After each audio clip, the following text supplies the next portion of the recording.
and you're going to fail, and you're going to fail, and you're going to fail, and you're going to fail, and then you're going to win. And that's life. Life without those challenges, it's just existence. Don't just exist. Go live. Eventually, inaction will cost you. But your default setting should be, I'm going to do something. Just get up, move towards that challenge, and go attack it. Go do something that's hard.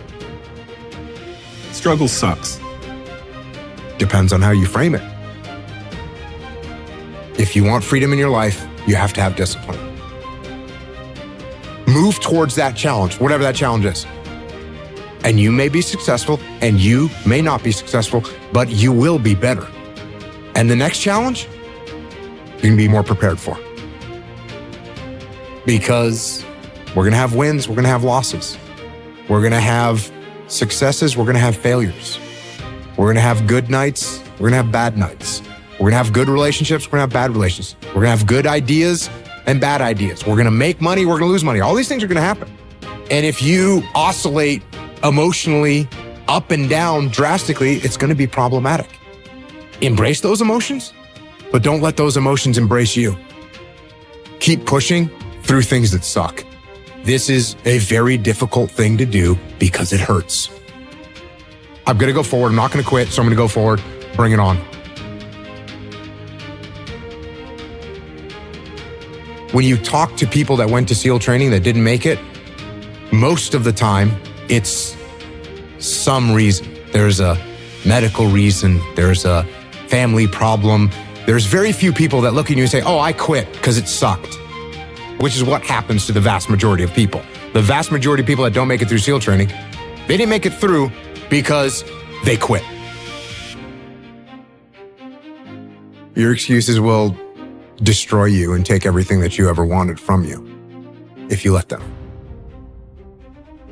When your excuses make you feel a little bit better about the fact that you didn't execute on what you needed to execute on, then they can make you feel better, but they're not helping you.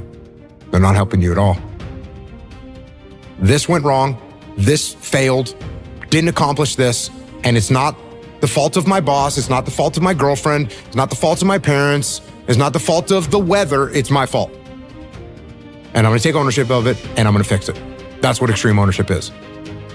Because when you look around at your life and you look around at your job and your financial situation and your relationship and your physical health, and when you look at all those things and all the problems that you may have with those things, and you say, the reason I have all those problems is because of me, that can hurt. That can sting. And a lot of times our ego rejects that and makes excuses and lies.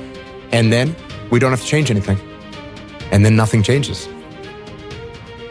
When the excuses all go away and people can actually confront the fact that this is all because of me, it hurts, but is also unbelievably empowering. Because the more discipline you have in your life, the more freedom you will end up with.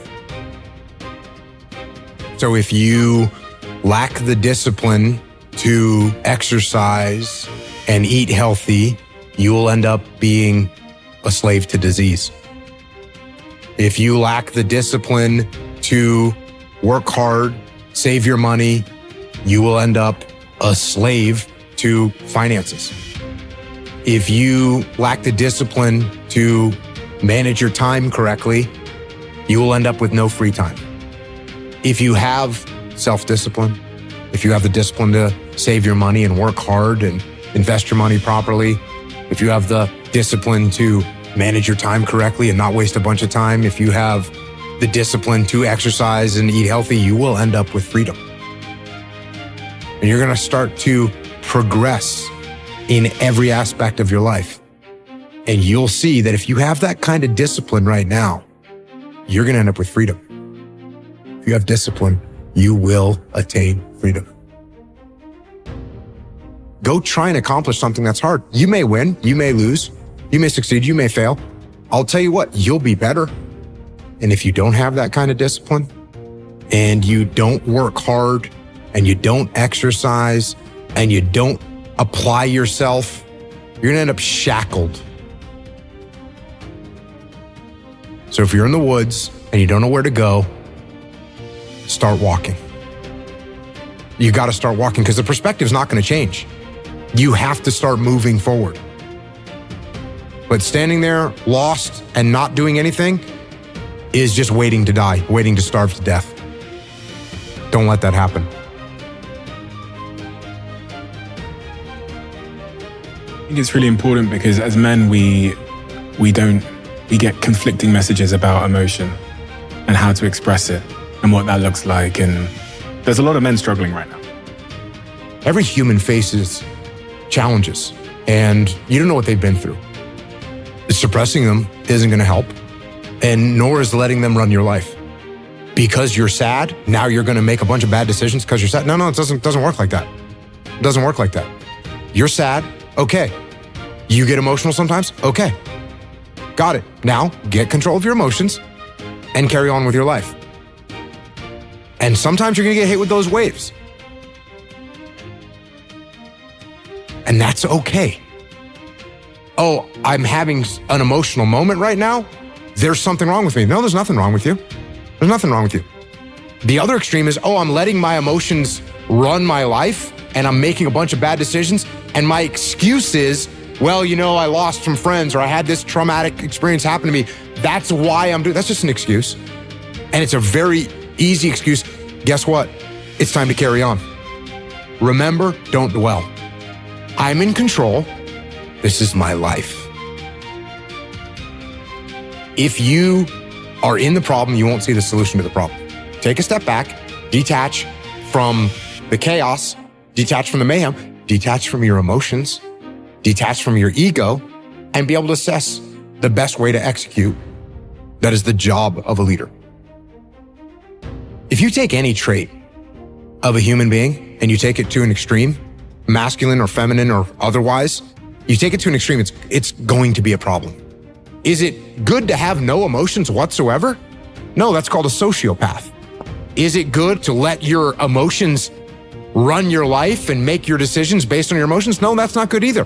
What do we want to be as a human, as a man? We want to be balanced. It's much easier to be extreme. It's much easier to say, oh, no emotions, cool, and turn them off. That's easier. Or a total emotion mayhem, that's easier. It's harder to find balance. It's harder to find balance in business. It's harder to find balance in life. It's hard to find balance, but you have to be balanced. Because what I want is for the team to win. So be balanced. You're going to be okay.